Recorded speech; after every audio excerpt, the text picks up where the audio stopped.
Goodbye. KPK pecat 51 pegawai tak lolos TWK efektif per 1 Oktober 2021. Artikel ini ditulis oleh XHardi di seaworld.com. Tes TWK menjadi salah satu syarat alih status pegawai KPK menjadi ASN berdasarkan Undang-Undang Nomor 19 Tahun 2019 tentang KPK. Beberapa pihak menyebut banyak kecacatan administrasi dan pelanggaran HAM selama proses tes tersebut dilaksanakan. Tak semua tudingan itu tidak terbukti, karena beberapa pihak melakukan gugatan, baik MK maupun MA, sepakat menolak gugatan dan menyebut aturan tersebut tidak melanggar. Syarat alih status pegawai melalui TWK adalah sah. TWK diikuti 1.351 pegawai KPK dan hasilnya 75 pegawai dinyatakan tidak lolos. Novel Baswedan, Ketua Wadah Pegawai KPK, yang juga penyidik Yudi Purnomo, Direktur Sosialisasi dan Kampanye Anti Korupsi KPK, Giri Suprabdiono, dan Kasatgas KPK Harun Al-Rasyid, termasuk salah satu yang dinyatakan tidak memenuhi syarat berdasarkan tes tersebut. Terjadilah keributan yang tidak lolos, tidak terima, dan membuat sensasi di mana-mana. Presiden buka suara, menyarankan agar KPK mencari cara atau upaya penyelamatan. Dalam perkembangannya, dari 75 pegawai yang gagal itu, sebanyak 24 dinyatakan masih dapat dibina kembali melalui Diklat Bela Negara. Sedangkan 51 sisanya dipastikan tidak lolos dan tidak bisa dibina ulang. Di dalamnya termasuk Novel Baswedan dan pegawai lainnya. Kepastian tidak terlihat. Akhirnya, kemarin KPK resmi memecat 51 pegawai yang tidak lolos tes TWK, termasuk Novel Baswedan.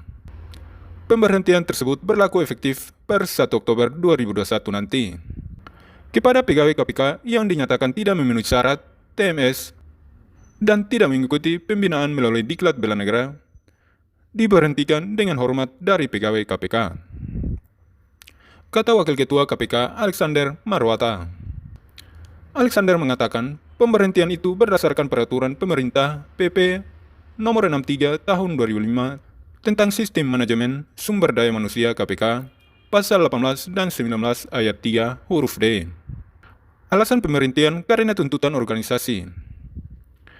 Pemecatan pegawai yang tidak lulus TWK itu akan dilakukan pada 30 September nanti. Dia juga menegaskan pemberhentian itu bukan karena berlakunya peraturan Komisi Perkom KPK Nomor 1 Tahun 2021 atau peraturan lainnya, tapi karena tidak lolos hasil asesmen tes TWK.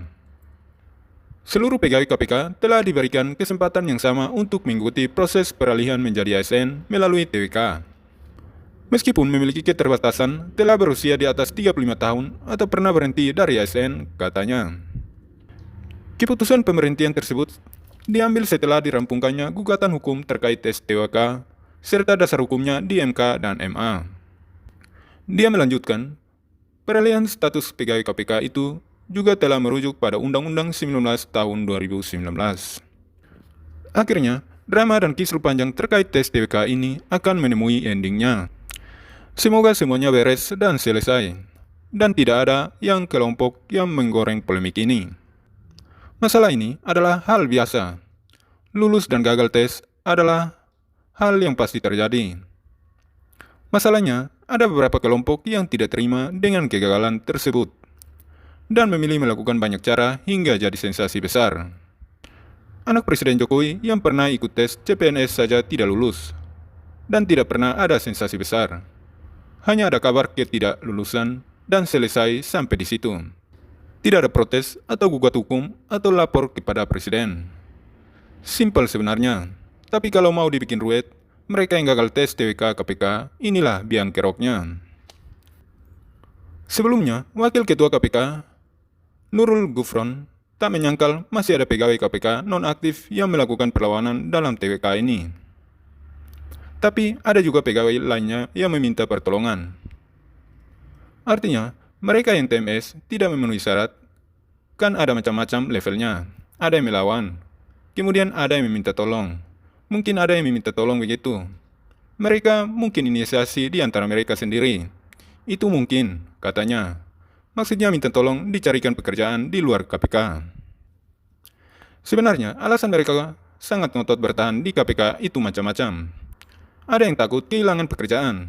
Ada pula yang mungkin punya kepentingan politik. Ada yang sudah nyaman sehingga shock ketika tahu tidak akan bekerja lagi di sana.